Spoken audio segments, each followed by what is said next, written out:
ตัวเหลืองเดี๋ยวนี้เราเฮ็ดเมนูต้มข้าวเปียกไข่เนาะเมนูต้มข้าวเปียกไข่เด้อก็ลองไปเบิ่งนำกันว่าสิแซ่บหรือบ่เนี่ยพ่อครัวเนี่ยพ่อครัวใหญ่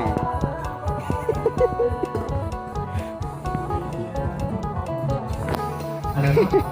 อยากบอกให้หูตื่นก็ต้มกระเปียกมันมีทิ้งเนาะอยากให้ซอยบางๆเลยหั่นติดตอนแรกๆเลยเอาลงเด้อหรือว่าไม่มีการแบบใหม่ดีกว่า มือนี่เฮา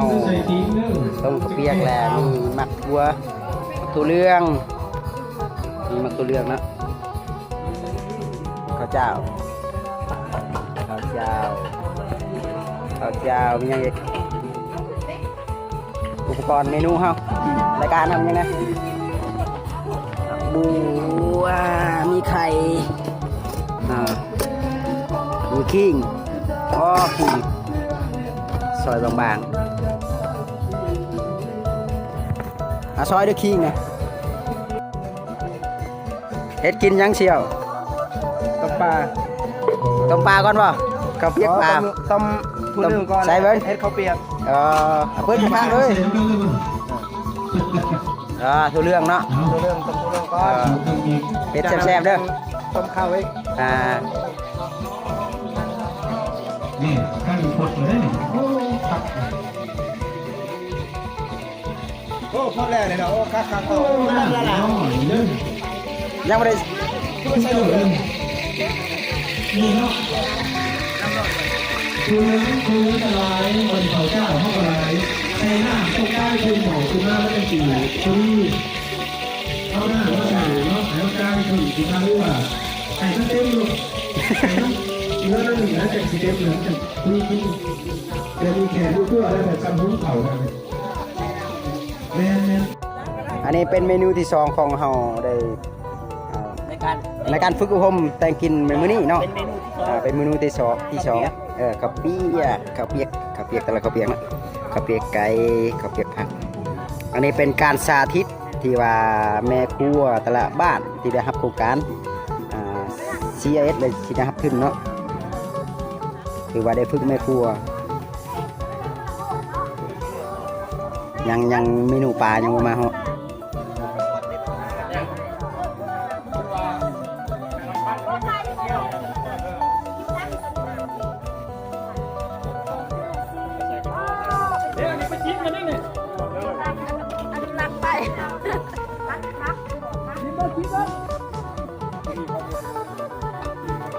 ผมจะ5วันนี้นะอันนี้เมนูพิเศษแกงหน่อไม้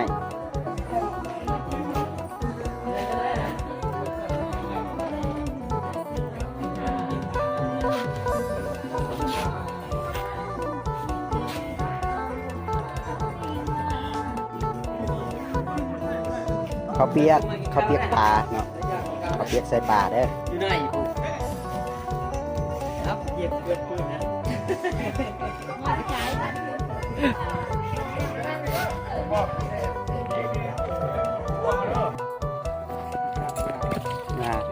เมนูเฮาครบเนาะ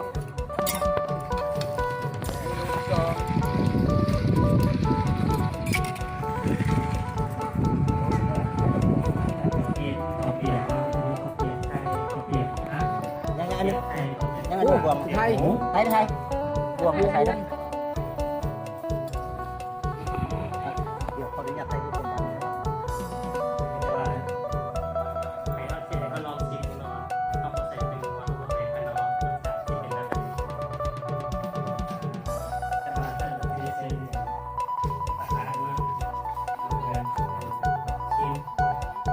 ให้ทำประธานเพิ่นเป็นผู้ลงมือก่อนเลยเชิญวงทำอะไรจะมาทำก้อนมาจะพูดมาไหมดีมาก่อนแล้วมาปูปิดไปเลยรวมกันแล้วนี่เชิญตับเมนูทำเป็นเป็นว่าข้าวเปียกหมูเนาะข้าวเปียกหมูเฮาถือว่าส่วนผสมซีมีเป็นอาหารที่เฮาจัดส่งให้เนาะก็เป็นร้านกับเมนข้าวเจ้าข้าวสารเจ้าอะไรก็ซีมียอดเรื่องแล้ว ถั่วเหลืองเนาะในถั่วเหลืองแล้วก็ผงถั่วดาวที่ว่าประกอบส่วนอยู่นะเนาะแล้วก็เป็นน้ำมันพืชอย่างต่างๆอะไรอันนี้เนี่ยเป็นข้าวเปียกหมูเนาะตัวนี้เนาะจอมสำหรับตัวที่สองเนี่ยเป็นวางเป็นข้าวเปียกป่าเนาะตัวนี้การส่วนผสมก็คือการรับส่วนผสมของ ขนาดใส่ได้แล้วพริกไทย ตัวสมิธเนาะตัวนี้การเป็นว่ากามีได้ต้นเหลืองเข้าแล้วต้นเหลืองเขาสำหรับสารเจ้าน้ำมันพืชได้การมีผงตัวด่างพอเนาะตัวนี้เนาะโดยเนาะสำหรับทันบ้าเนาะเป็นข้าวเปียกไทยตัวนี้ก็ไข่ไก่เนาะที่ว่าจะส่วนผสมกับสีโมเดลต่างกับเมนูที่หนึ่งและที่สองแต่ว่าต้องเปลี่ยนจากหมูปลามาเป็นไข่เนาะตัวนี้เนาะตัวนี้เนาะสำหรับข้าวเปียกพักตัวนี้เนาะข้าวเปียกพักมันเป็นข้าวเปียกพักร่วมว่าเป็นพักหัวพักทองพักก้าพักบนพักอย่างเข้ามาต้มเป็นอันนี้เป็นข้าวเปียกพักเนาะตัวนี้เนาะสุดท้ายเนี่ยรวมอยู่เมนูที่5เป็นข้าวเปียกไก่เนาะโดยบ้านเฮาโดยอร่อยแล้วไข่หมูตัวนี้เนาะก็คือว่าแต่ละเมนูอย่างกับซีนี่รสชาติแตกต่างกันเนาะแต่เขาเน้นนะว่าเขาจะบ่ใส่แป้งนัวเขาจะบ่ใส่คาโน่และเขาบ่ใส่น้ำตาลเนาะตัวนี้เนาะเพราะว่าส่วนประกอบอย่างต่างๆกัน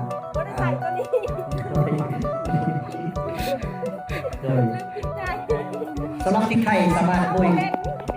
สำหรับพริกไทยเอาไปโรยใส่ได้ไปพร้อมๆกันได้เลยเนาะ เอามาชิมนำกันเนาะพี่น้องเนาะอาหารเมนูข้าวเปียกต่างมี5อย่าง5ชนิดเนาะที่ว่าให้ข้าวเปียกยังอีกเมนูหนึงเนาะเมนูสุดท้ายคือเมนูหยัง ถือว่าวันนี้เราจะจัดอยู่15เมนูเนาะถือว่าเมนูตะบิดเราจะเป็น5ครัว5แกงและก็5ต้มเนาะโดยวันนี้เนาะประมาณว่าเอาจับปืนกลมให้แกงครัวอยู่ใน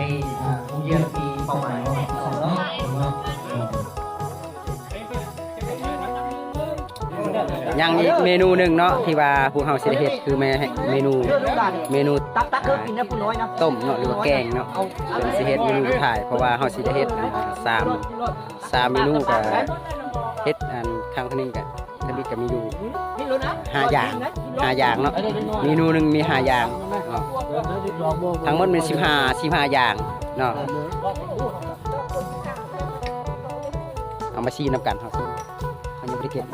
เฮากินลองเบิ่งเอาเป็นได้เนาะ บ่ได้ดำเนินการเลยเป็นบทเรียนเลยเนี่ย ลองสิ ใส่เลยนะตัวดี ไม่ชอบพริกไทยดิ เขาใส่แบบนี้ด้วย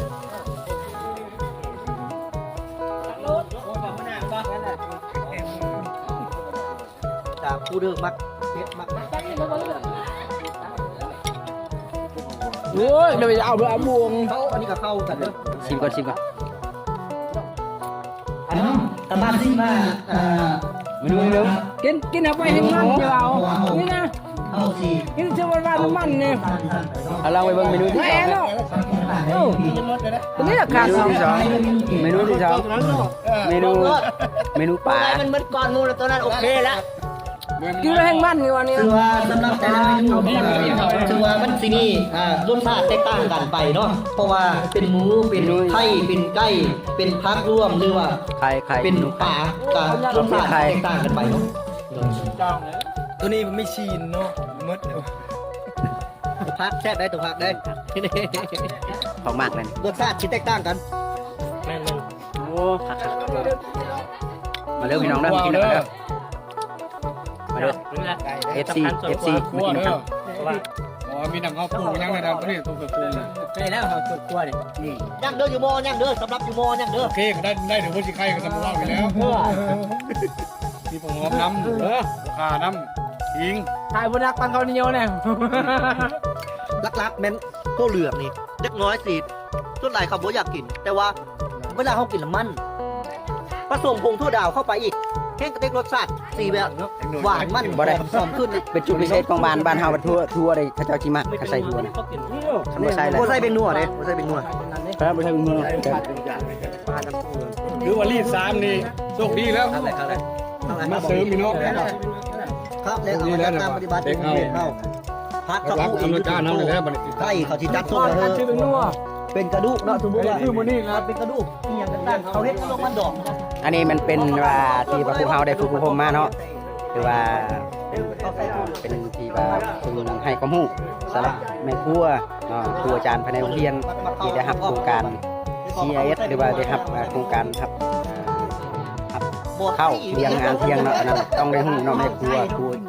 แม่ครัวต้องได้ฝึกอบรมได้เฮ็ดตัวอย่างเนาะเพื่อไปเมื่อไปนำใช้ในโรงเรียนของไทยลาวเนาะกระสันและฝากกดติดตามเด้อพี่น้องเด้อฝากอย่าลืมเข้าเบิ่งซอกนะบ๊ายบาย